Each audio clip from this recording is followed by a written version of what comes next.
All right, what's up? This is week 11, and it is very strange to think how quickly this thing is winding down. We've got one more regular season game next week, and then conference title games, and then that's all she wrote. Like we'll have a bowl breakdown, probably have I don't even know if we'll have a playoff episode because I don't know if I can talk that much about two games. So those of you who have been here since the beginning, I appreciate it. We're going to be rolling through. I was actually waiting for a college football playoff committee to announce who's in the top four, but I got tired of waiting because I have to go to bed. And I'm also on like solo dad duty tonight. And man, like one kid's not hard, but it's just amazing how they keep you busy. It's a true study. So but it's great. So before we get into how I want to complain about college football. Let me start with my top 10, and then we'll get into the committee's top 10 from last week and tell you why I'm annoyed all the time at how we keep expanding the college football playoff, or even if there is one. So anyway, it's mostly unchanged. So I would definitely check out the Instagram page because it's probably easier to see the week by week rankings that I have for the top 10. But as I've said in previous podcasts, this is kind of like the one of the few things I'm quite proud of in terms of the stability it's been. Now, we'll see how it ends up. But there's no change in the top eight. Michigan, number one. Georgia, number two. Before I even go on, I mean, I think those are the top two teams. And if we had a title game tomorrow, who is anyone going to debate that? That Michigan and Georgia are not the top two teams in the country. I mean, I guess I'm not a fan of, Washington. I'm not a Husky, so maybe I'd complain a little bit, but they had a close call last week. So anyway, Michigan, Georgia, Ohio State, four, Washington. That would be the four in the playoffs. Michigan versus Washington, Georgia versus Ohio State. Seems good to me. Number five, Florida on the out. Florida State, sorry. Six, Oregon. Seven, Texas. Eight, Alabama. Alabama just slowly sneaking their way back in there. And then breaking into the top 10 for the first time, Louisville. And then my personal favorite, 'cause you will not see it. James Madison. And it's where game day is going to be. And we'll talk about them later this week. Penn State, they are out. And Ole Miss, after their shellacking by Georgia. They are out. I mean, Georgia just really took it to them. All right.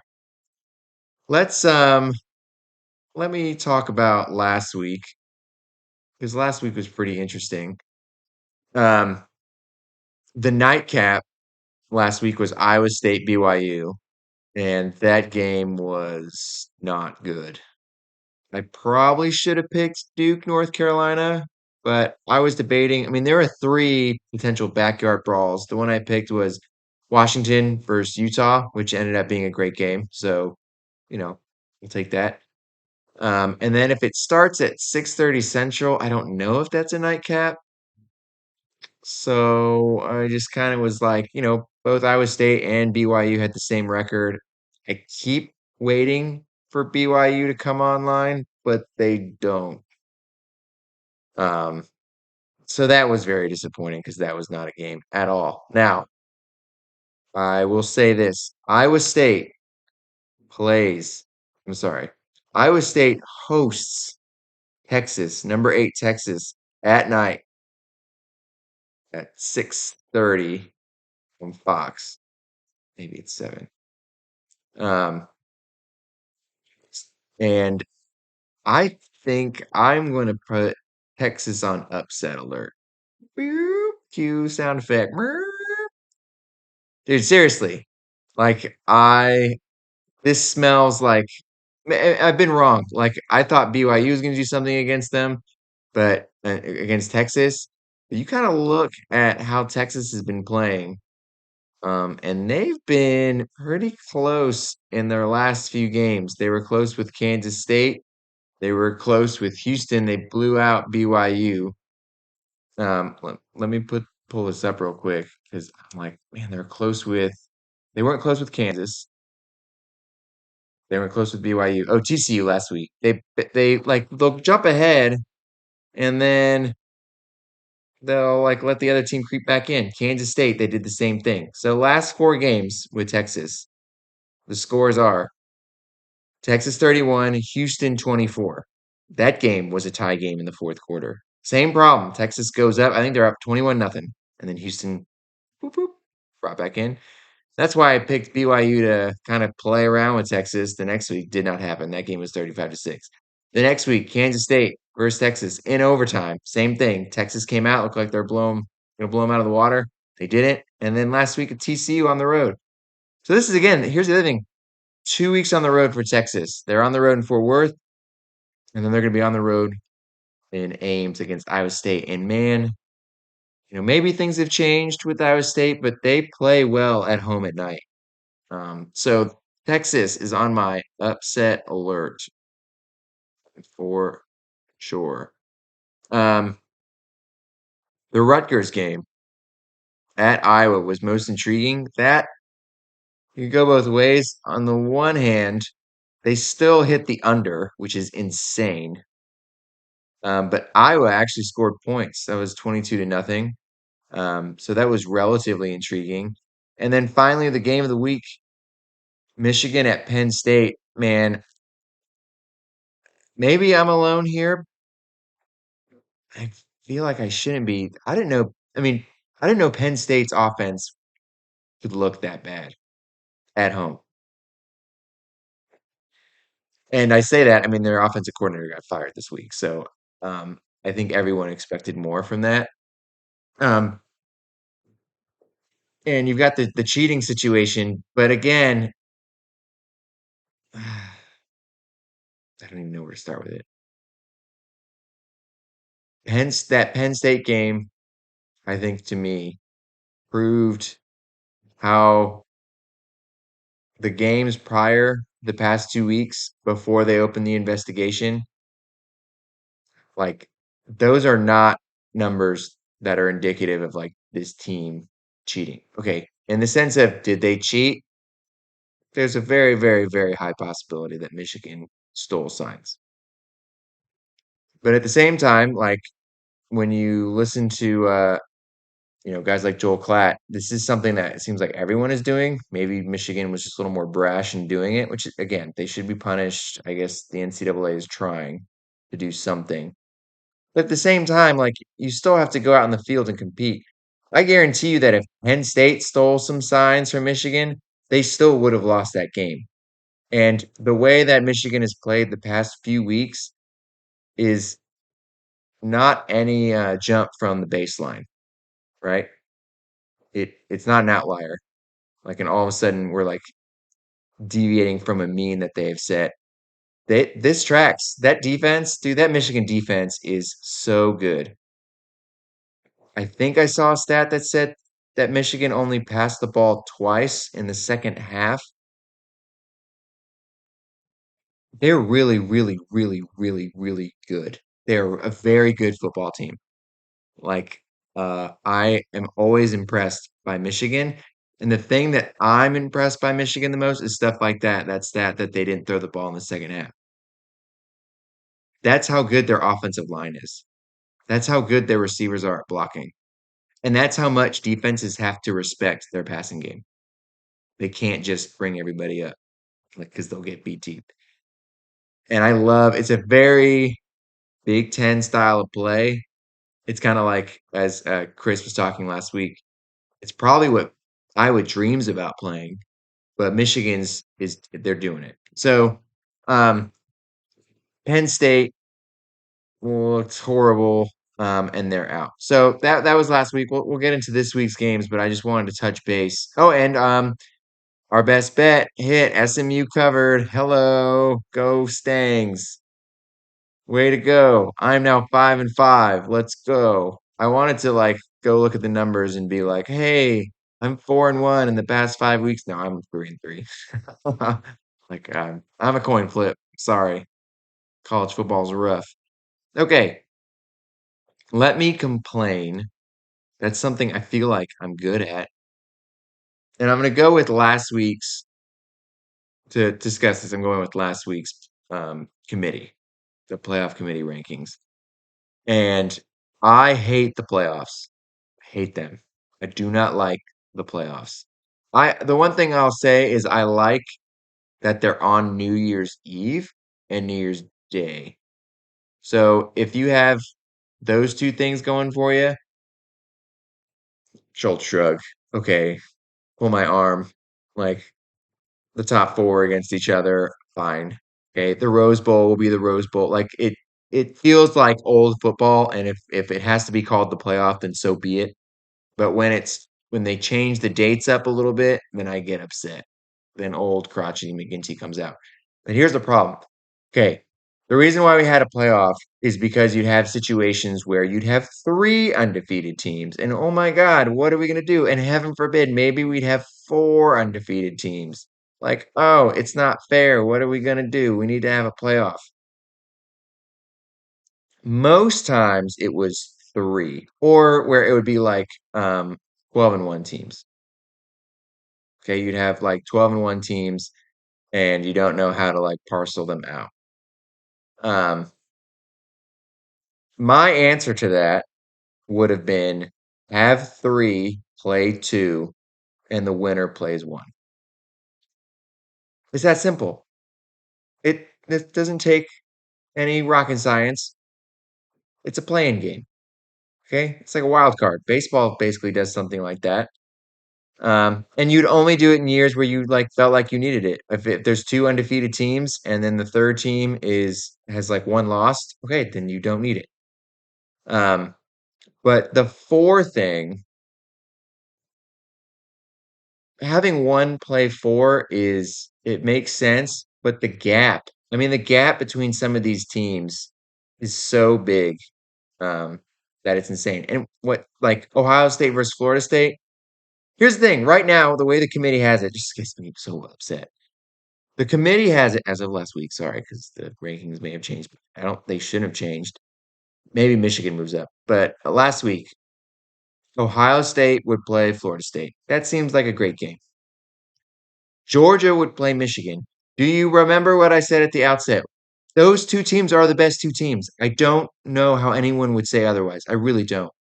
Like Ohio State's best win was at one point against Notre Dame, and Notre Dame is not as good as they were at the beginning of the season or when they beat them. They're not a great team. They're a good team. Okay. I love them, and then they fell off. Now, I don't. And then two of these teams are going to be playing each other at the end of the year. So one of them is going to knock each other out. Anyway, I don't like how it's set up. But here's what makes it worse: is next year we're going to 12.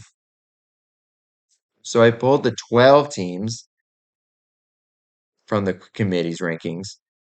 It goes, again, I'll go 1 to 12. Ohio State, Georgia, Michigan, Florida State. All those teams would have a bye. They would not play if this were next year. Then you have Washington, Oregon, Texas, Alabama, Ole Miss, Penn State, who looked like butt. They probably got dropped, but whatever. Louisville and Oregon State. Now, here's the problem. This would be the opening round. Washington versus Oregon State, Oregon versus Louisville, Texas versus Penn State, Alabama versus Ole Miss. Does anyone see the problem here? If you watch college football literally over the weekend, you see the problem. Okay, Washington is playing Oregon State this weekend. You're telling me that they're going to play them in the playoff again? Like, why are we doing that? Why are we putting conference against conference? Same with Alabama, Ole Miss. They played last weekend. I'm sorry, Ole Miss played Georgia. Alabama, Ole Miss played a few weeks ago, and Alabama beat them. All right. So obviously these will change, but it goes back to the why do we need this? We don't need this. This is these should be bowl games. And I know that they're trying to like extend the season and milk this cash cow for what it is. Like I get it. Like I get the idea. And maybe like I'm in this minority that just loves tradition and bowl games and having guys play. And that's one thing I will say where like these playoff games, expanding it to 12 will keep guys playing. Like when I'm planning to do the bowl season pick 'em, we'll do something like that where we kind of break down the bowl games. That's like impossible because so many of these dudes now skip and don't play in the bowl game so that they can like stay healthy and not sabotage their draft stock by getting injured. And it's like I remember when McCaffrey did that, and all the old dudes on TV were like, "Oh, it's such a poor precedent, and I can't believe people are gonna fall." Like Nick Saban, like flipped out, and I was like, "Man, they're like probably all overstating this. Like, there's no way this is gonna have like an effect." And it's had a huge effect, huge. Same with the playoffs. Nick Saban, like I used to hate that man, but he's right about almost everything. He's right about almost everything. Not when he gets on TV and bitches about how Alabama isn't included in the playoffs and we just look at our schedule and shut up. Yeah, damn it. I'm getting all worked up. Okay. But we don't need this. Like, this is where I miss just the old school Rose Bowl, the old school Fiesta Bowl, the Sugar Bowl and the Orange Bowl, and then one of them was the title game. Like that was great. That was fun, and everyone played, and everyone had a good time. And you got your little goodie bag, and long live tradition. Okay, playoffs gonna help a little bit, but I don't want to see these games, dude. I don't want to see Washington versus Oregon State again. I don't want to see Alabama, Ole Miss. Like I don't get why we're undermining conference title games. Can we get rid of those now, or what's the deal? You're going to be able to win your conference title against a team. So Alabama and Georgia are going to play each other. Let's say Alabama, for some reason, beats Georgia in one game. You're telling me Alabama's going to win the conference title and then Georgia's still going to make the playoff? Why do we care about that? What, like, seriously, it happens in the NFL. Like, I get that. You win your division, but you'll play a team in the wild card. But this isn't the NFL. This is college football. We're like, conferences matter. No one chants NFC East. Hard to chant in a stadium, but they sure do chant SEC. Like people are proud of their conference. They use conference rankings. No one does that in the NFL. You know what I'm saying? So anyway, this stuff is so annoying. Like I hate the NFLification of college football. Like leave it alone. Just don't touch it. We don't need to see these games. I need to see Ohio State, Georgia, Michigan. And one of those teams is going to be knocked out. But like even then, I just want to see Michigan, Georgia, and everyone wants to see that game. And if you don't, you're high. You are high. I want to see that game so badly. God. SEC, Big Ten, those are the two best conferences, right? I mean, those are, aren't they? They are, right? So frustrating when all this stupid money gets involved. All right. So that's my rant is we don't need the playoffs. These conference games should take care of it in terms of the conference title games. We'll see what the committee has going for us. And we'll play it out from here. Like, there's no way Ohio State and Michigan are going to both be playing in a playoff game. But anyway, super annoying. All right. This week, we have best bet. North Carolina State is playing Virginia Tech, and Virginia Tech has been butt. Like, they are not good. They've been on a roll recently. They're 5-5. This is an afternoon game. I always like North Carolina State's defense. They've had a pretty good season this year. They're 7-3, and for some reason, they're underdogs. Like part of it is you get like a 3-point bump if you are the home team, right? If two teams are equal and one team is playing at home, then you get like 3-point favorite, right?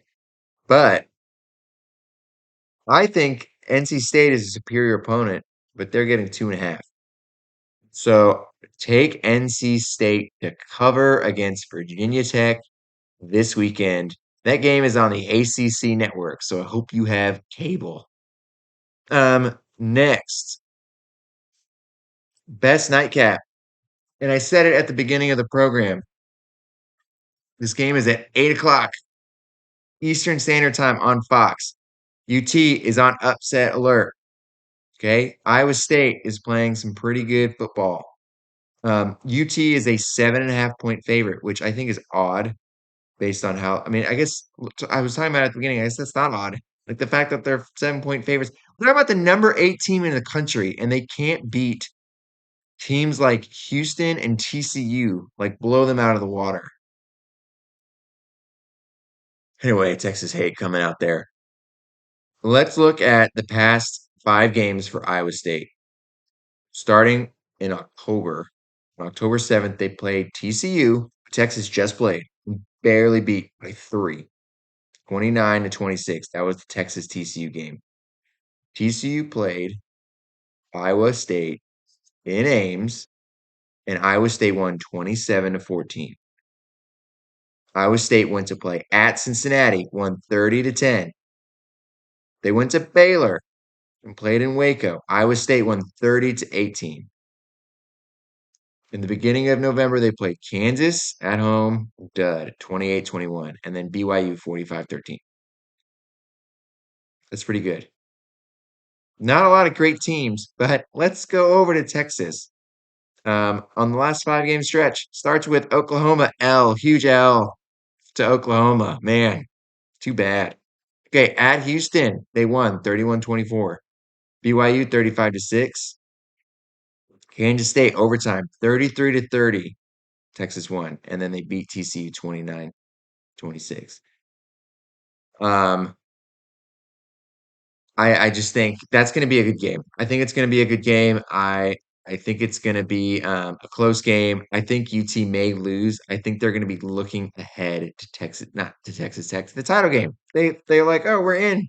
Like these are college kids, and it's just been too close for comfort the past few weeks. So that's your nightcap. That's on Fox. That's on 7 o'clock Central Standard Time. Since my 7 listeners who are listening are in Central Standard anyway.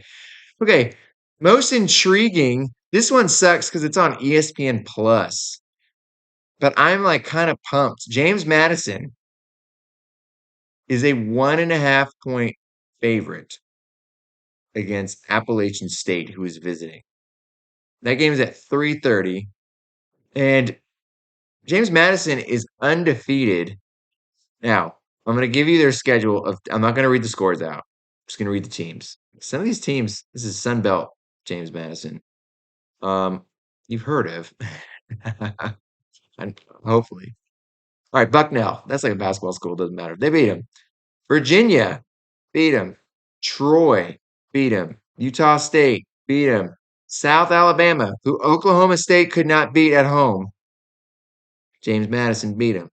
Georgia Southern beat him. Marshall beat him. Old Dominion beat him. Georgia State destroyed him 42-14. Connecticut 44-6. And that brings us to Appalachian State this weekend and Coastal Carolina next weekend. This should be a really, really fun game. Appalachian State is third in the Sun Belt. Here is the points per game. Appalachian State is averaging 34.8 points per game. James Madison is averaging 34.3. Pass yards. Appalachian State 277 to James Madison's 291. Rush yards, though. Appalachian State 183 per game. James Madison 150. Defense. This is where things kind of break apart. Appalachian State is allowing 27 points per game, while James Madison's only allowing 18. And then Appalachian State is allowing 190 rushing yards per game.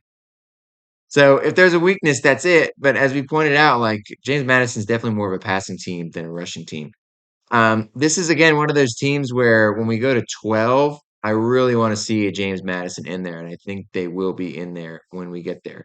So Appalachian State, by the way, always plays really good teams like close. Like they play like the big boys from the bigger conferences really close. We had that huge upset against Michigan in 2006, I believe, when the first game of the year. Anyway, very intriguing to see if James Madison can hold on to their undefeated streak and end the season high note. Backyard brawl. Again, I should have picked North Carolina to beat not to beat, just to watch that Duke game because that, in basketball, that would be like the backyard brawl. But I just thought Duke hasn't been playing super hot, and I was like, man, UNC's got a Heisman potential. Not anymore, quarterback, but like a top tier draft pick, Drake May. But I didn't pick him, and that game went to overtime, double overtime. But they did make it this week. UNC versus Clemson. Clemson isn't ranked. UNC still is. UNC's 22nd. But here's the rub. Clemson's favored by almost a touchdown. This game's on ESPN, and Clemson's also got a 60% chance to win. And like, I don't get it. This Clemson team is just totally schizophrenic. Dabo Sweeney he's lost it. And it's not one of those things where like, I don't think he's a bad coach. I just think he's going through kind of what Bob Stoops went through, not to always bring it back to Oklahoma, where like he's coaching these guys and he's doing a good job, but the recruits aren't coming in the way they used to, or they're not developing the way they used to develop. And we say that like he just lost Brent Venables to Oklahoma last year, and look what he's done. So when you lose like a top tier assistant who's like solidified your defense and brought these guys in, it's like, hey, I can get you to be a top defensive draft pick if you want to be Dexter Lawrence or Isaiah Simmons or you like name your pick. Um, you're gonna get those guys. They're probably not getting those guys anymore. In terms of the last few games with Clemson, just to kind of show like what's going on.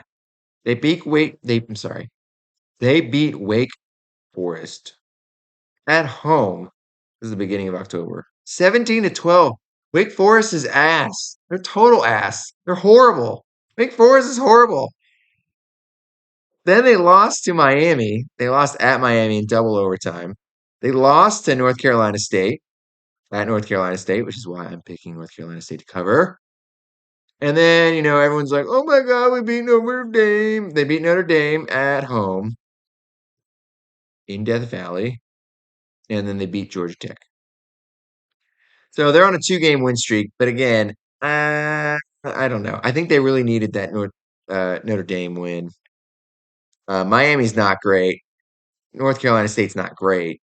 Um, but I don't know what's going to happen here. I really don't. I like Vegas obviously thinks Clemson has the upper hand. I don't know. You could say the same thing with North Carolina. North Carolina beat Miami by 10. Then they lose to a lowly, horrible, awful. Like this game, it was a UNC Virginia. Virginia beat North Carolina 31-27. That game was on the CW. The CW. Like One Tree Hill shit. Then they lost to Georgia Tech at Georgia Tech. So 2 losses in a row. Then they played this team called Cameron. I think CAM. I don't know, some little team. I think it's Cameron. And then they beat Duke in double overtime. And so you've got a really great quarterback, but everything else is falling apart. So I think this is going to be a great game because both teams are just like you don't know if they're going up, they're going down, if they're real, if they're illegitimate, if they care anymore, if Drake Mays is trying to protect his ass to make sure he gets drafted. Who knows? So that should be a really good backyard brawl. That's on ESPN while the James Madison game's going on if you can't get that. And we have our best game of the week. And this is where I'm sorry, game day is not going to be there. They're going to be at James Madison. Um, this game is very interesting because it's number 5 Washington at Oregon State. Oregon State is favored by 1, which is weird. I find that so weird. This game's at 7:30. It's a primetime game on ABC with our boy Kirk Herbstreit and Reese Davis. Um, here's a stat. Oregon State is 5-0 at Research Stadium. And they played in Seattle last year, Oregon State did, and Washington was down in the fourth quarter by 10. I'm sorry, they're down by 7, and then they had to come back and they won by 10 with 8 seconds left on the clock. They kicked a field goal. So this should be really interesting. Oregon State's been on kind of a roll. And it's hard to tell like how good they are because they lost to Washington State early in the season, and Washington State stinks. And Washington State was ranked at the time. So after they lost to Washington State, they went on to beat Utah. They beat Cal, UCLA, Arizona beat them. That's another weird thing. Why? I don't understand. Like Arizona's really good. That was only a few weeks ago. They beat Colorado. They killed Stanford. I don't know. Something smells fishy about this. I think Washington's going to come out and do them dirty. Maybe not. I mean, Oregon State is ranked 10th in the AP poll. Something's up because you lost to Washington State. It's almost like everyone forgot that happened. They lost to Arizona. Arizona's good. They're still ranked 19th in the country. Colorado is not good. And the next week, Oregon State only beat them by 7. So we're looking at the Stanford game. That's so weird. Anyway, this is one of the better games on the slate this weekend. This is a really odd weekend when it comes to games because there's not a lot of great games going on. Um, including like Bama is playing Chattanooga. Ugh, gross. Michigan's playing Maryland. Okay, that should be slaughter. Um, another one that could be potential just to float it out there. Louisville is playing at Miami. So a little ACC battle. And here's another one that's very upsetting that I would have picked. Um, but it's on the Pac-12 network, and I don't even have that. Utah at Arizona. That should be a great game. Like phenomenal game. Arizona's favored by 1. And Utah really battled Washington last week on the road. So like those are two really good games. Should be an exciting I'm sorry, two really good teams should be an exciting game. You've got Georgia, Tennessee, and that's in Tennessee. Maybe you get a repeat of the Bama thing that happened last year. I don't think so. I don't think Tennessee is a fraud. That's it. I mean, do you want to watch Oregon, Arizona State? I don't. Do you want to watch Oklahoma State, Houston? I don't either. Do you want to watch Florida State, North Alabama? I don't.